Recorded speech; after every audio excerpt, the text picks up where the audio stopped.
Sir, 1977 March 30 ഈ നിയമസഭയിലെ ഒരു അംഗം വളരെ വൈകാരികമായി നടത്തിയ ഒരു പ്രസംഗത്തിൻ്റെ ഏതാനും ഭാഗങ്ങൾ ഞാൻ വായിക്കാം. അവർ 2 പേർ ആദ്യ റൗണ്ട് അടിച്ചു. CI അടക്കം 3 പോലീസുകാർ പിന്നീട് കടന്നു വന്നു. അങ്ങനെ 5 ആയി. 5 ആളുകളിട്ട് തല്ലുകയാണ്. എല്ലാ രീതിയിലും തല്ലി. പല പ്രാവശ്യം വീണു, പല പ്രാവശ്യം എണീറ്റു. അവസാനം എണീക്കാൻ വയ്യാത്ത അവസ്ഥയായി. പൂർണ്ണമായും വീണു. എഴുന്നേൽക്കാത്തതോടുകൂടി അവരെല്ലാവരും മാറി മാറി ദേഹത്ത് ചവിട്ടി. അവർ ക്ഷീണിക്കുന്നത് വരെ തല്ലി. 10, 15, 20 മിനിറ്റ്. എന്നിട്ട് അവർ പോയി. സർ, ഈ നിയമസഭയിലെ ഒരു അംഗം തനിക്ക് നേരിടേണ്ടി വന്ന ക്രൂരമായ പോലീസ് മർദ്ദനത്തെക്കുറിച്ച് ഈ നിയമസഭയിൽ നടത്തിയ പ്രസംഗം അതേ അംഗം ഇന്ന് കേരളത്തിൻ്റെ ആഭ്യന്തര വകുപ്പ് കൈകാര്യം ചെയ്യുമ്പോൾ അദ്ദേഹത്തിൻ്റെ കീഴിലുള്ള കേരള പോലീസ് സുജിത്ത് എന്ന് പറയുന്ന ഒരു ചെറുപ്പക്കാരനെ, 29 വയസ്സുള്ള ഒരു ചെറുപ്പക്കാരനെ മൃഗീയമായി തല്ലിച്ചതച്ചു എന്ന് നമുക്ക് വിശ്വസിക്കാൻ സാധിക്കുമോ? ആ മൃഗീയമായ പോലീസ് മർദ്ദനത്തിൻ്റെ ദൃശ്യങ്ങളാണ് കഴിഞ്ഞ ദിവസം കേരളം കണ്ടത്. സർ, എന്താണ് നടന്നത്? 2023 ഏപ്രിൽ 6 സംഭവം. രാത്രി വൈകി റോഡരികിൽ തൃശ്ശൂർ പൂരത്തിൻ്റെ വീഡിയോ കണ്ടിരുന്ന സുഹൃത്തുക്കളെ ഏതാനും ചിലരുമായിട്ട് പോലീസ് ഒരു തർക്കത്തിൽ ഏർപ്പെടുകയാണ്. സ്വാഭാവികമായും ഒരു പൊതുപ്രവർത്തനം എന്ന നിലയിൽ അവർ സുജിത്തിനെ വിളിക്കുകയും സുജിത്ത് അവിടെ സ്ഥലത്തെത്തുകയുമാണ്. സർ, അദ്ദേഹം വിചാരിച്ചത് പ്രധാനമന്ത്രിയെയും മുഖ്യമന്ത്രിമാരെയും മന്ത്രിമാരെയും ഒക്കെ ചോദ്യം ചെയ്യാൻ അവകാശമുള്ള ഒരു ജനാധിപത്യ രാജ്യത്തിൽ നികുതി പണത്തിൽ നിന്ന് ശമ്പളം മേടിക്കുന്ന പോലീസുകാരെ ചോദ്യം ചെയ്യാനുള്ള അവകാശമുണ്ട് എന്ന് ആ പാവം തെറ്റിദ്ധരിച്ചു പോയി. അതിൻ്റെ അടിസ്ഥാനത്തിൽ അദ്ദേഹം ചോദ്യം ചെയ്തപ്പോൾ, നീ ആരാടാ ഇത് ചോദിക്കാനെന്ന് പോലീസ്, യൂത്ത് കോൺഗ്രസിൻ്റെ മണ്ഡലം പ്രസിഡന്റാണ്, ക്ലബിൻ്റെ പ്രസിഡന്റാണ് എന്നൊക്കെ പറഞ്ഞു. നീ അധികം നേതാവ് കളിക്കണ്ട എന്ന് പറഞ്ഞ് സുജിത്തിൻ്റെ തോളിൽ കയറി പിടിക്കുന്ന പോലീസുകാരൻ.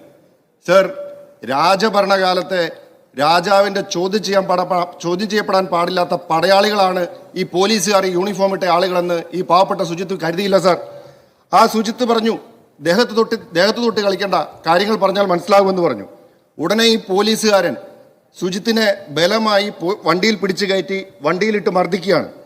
സ്റ്റേഷനിലേക്ക് ശരിയാക്കി തരാമെന്ന് പറഞ്ഞ് സ്റ്റേഷൻ വരെ മർദ്ദിച്ചതിന് ശേഷം സ്റ്റേഷനിൽ കൊണ്ടുപോയി സ്റ്റേഷനകത്ത് ചെന്ന് ക്രൂരമായി മർദ്ദിക്കുന്ന ദൃശ്യങ്ങൾ നമ്മളെല്ലാവരും കാണുകയായി. സർ, സുജിത്തിൻ്റെ വാക്കുകളിൽ ആദ്യത്തെ അടിയിൽ തന്നെ ബോധം പോകുന്നത് പോലെയായി. ചെവിയിലായിരുന്നു ആദ്യത്തെ അടി. ആ അടിയിലാണ് കർണപടം പൊട്ടിയത്. സർ, അതിനുശേഷം എന്താ നടന്നത്? CCTV ദൃശ്യങ്ങൾക്ക് മുമ്പിൽ നടന്നിട്ടുള്ള ആ മർദ്ദനങ്ങളുടെ ദൃശ്യങ്ങൾ നമ്മളെല്ലാവരും കണ്ടതാണ്.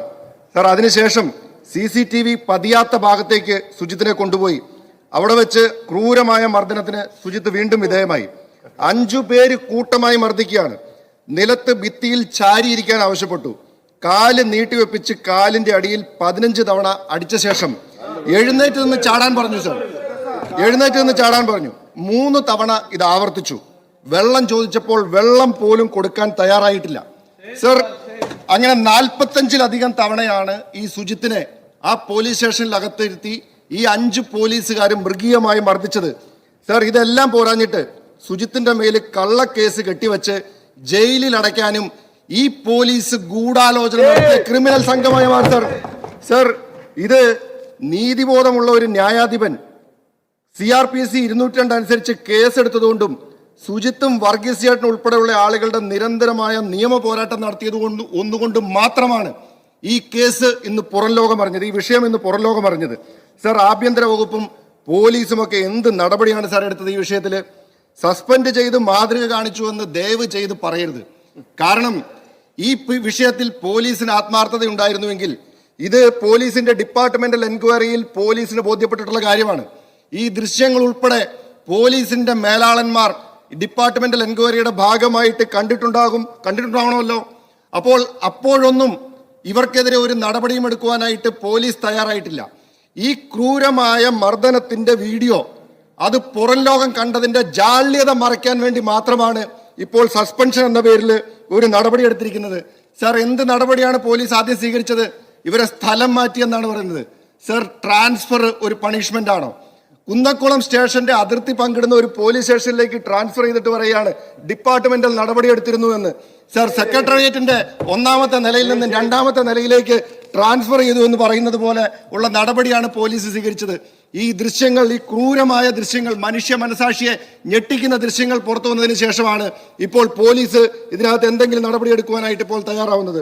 സർ, കേരള പോലീസ് നിയമത്തിലെ സെക്ഷൻ 86(1)(c) പ്രകാരം No person shall be eligible for appointment as a police officer or shall have the right to continue in employment as a police officer if that person is found mentally, physically or behaviorally unfit for carrying out the duties of police.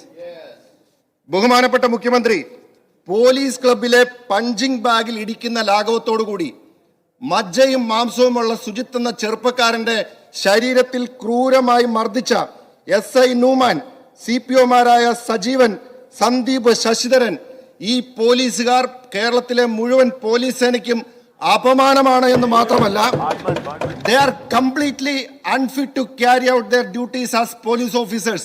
അതുകൊണ്ട് ഒരു നിമിഷം വൈകാതെ ഈ police ഉദ്യോഗസ്ഥരെ കേരള പോലീസിൽ നിന്നും നീക്കം ചെയ്യാനായിട്ടുള്ള നടപടി സംസ്ഥാനത്തിന്റെ മുഖ്യമന്ത്രി സ്വീകരിക്കണമെന്നാണ് എനിക്ക് പറയുവാനുള്ളത്.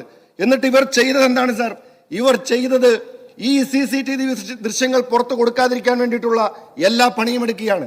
ഈ കേസിന്റെ കാലയളവിനുള്ളിൽ അത് പണം കൊടുത്ത് സുജിത്തിന് 20 ലക്ഷം രൂപ വരെ കൊടുത്ത് ഈ കേസ് ഒതുക്കി തീർക്കാനുള്ള ശ്രമം ഈ പോലീസുകാർ നടത്തുകയാണ്. എന്തൊരു നാണക്കേടാണ് സാർ കേരളത്തിലെ പോലീസ് ഇവിടെ ഈ കുന്നംകുളം സംഭവവുമായി ബന്ധപ്പെട്ടുകൊണ്ട് ഉണ്ടായിരിക്കുന്നത്. നമുക്ക് മനസാക്ഷിയുള്ള ആളുകൾക്ക് കണ്ടു നിൽക്കാൻ സാധിക്കുന്ന തരത്തിലുള്ള അക്രമമാണ് അവിടെ നടന്നത്.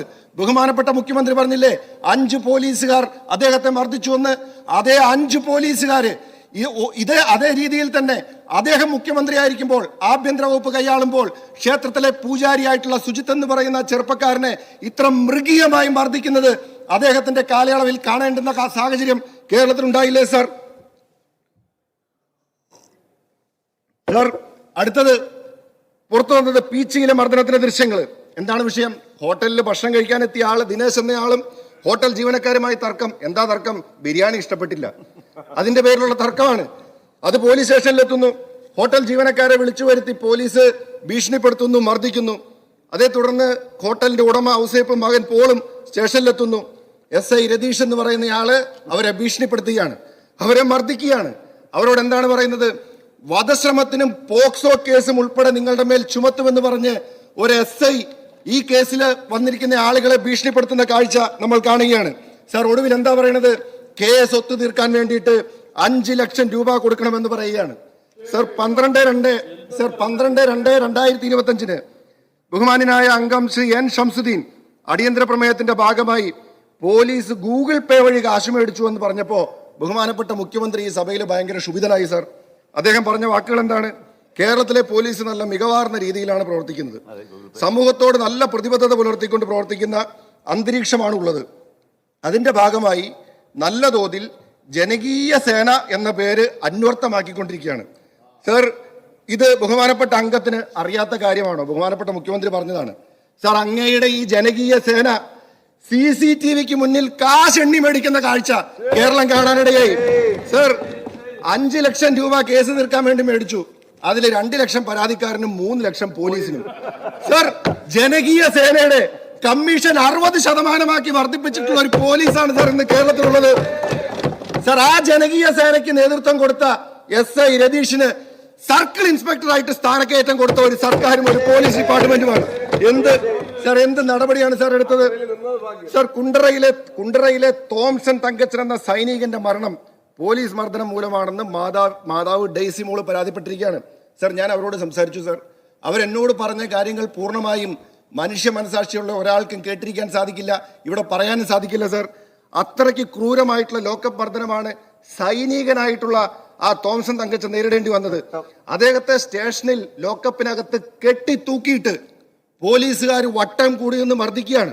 അദ്ദേഹത്തിന്റെ കാലിൽ ഷോക്ക് അടിപ്പിച്ചു, മെഴുകുതിരി ഉരുക്കി ഒഴിപ്പിച്ചു, ക്രൂരമായി മർദ്ദിച്ച ശേഷം നിങ്ങൾ അറിയണം, ആ അമ്മ എന്നോട് വേദനയോടുകൂടി പറഞ്ഞതാണ്, ക്രൂരമായി മർദ്ദിച്ചതിന് ശേഷം പഞ്ചസാര വെള്ളത്തിൽ ഉപ്പ് കലക്കി അദ്ദേഹത്തെ കൊണ്ട് നിർബന്ധമായി കുടിപ്പിച്ചു.